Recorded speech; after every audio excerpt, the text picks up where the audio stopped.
দেশের বিনোদন অঙ্গনে সবচেয়ে মর্যাদাপূর্ণ পুরস্কার হিসেবে বিবেচিত মেরিল প্রথম আলো পুরস্কার এর ২৬তম আসরের জন্য চূড়ান্ত মনোনয়ন তালিকা প্রকাশিত হয়েছে।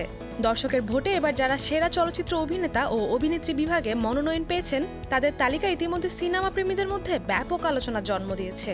চলুন জেনে আসি এই তালিকায় রয়েছেন কারা। সেরা চলচ্চিত্র অভিনেতার তালিকায় প্রথম নামটি চিত্রনায়ক ইমন।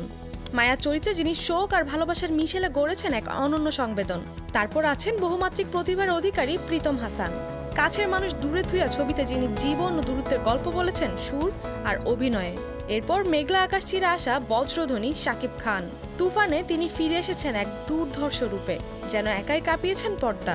সবশেষে রয়েছেন সময়ের আলোচিত মুখ শরীফুল রাজ। দেয়ালের দেশে যিনি নিজের ভিতরকার দেয়াল ভেঙেছেন অভিনয়ের গভীরতায়। সেরা অভিনেত্রীদের কাতারে তালিকায় প্রথমে আছেন তাসনিয়া ফারিন।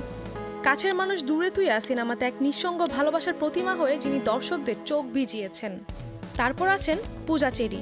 লিপস্টিক ছবির আত্মপ্রত্যয়ী নারী হয়ে যিনি দেখিয়েছেন লাল রঙের অন্তরালে রক্ত, ঘাম, জেদ।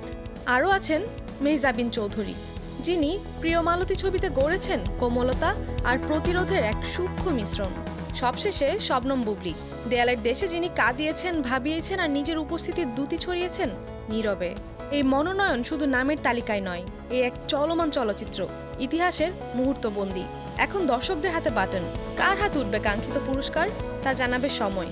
ততক্ষণ পর্যন্ত রইল এই আলোকমালায় ৪ তারা হয়ে জল জ্বলে থাকা শিল্পীদের প্রতি ভালোবাসা ও শ্রদ্ধার চিরন্তন অভিবাদন।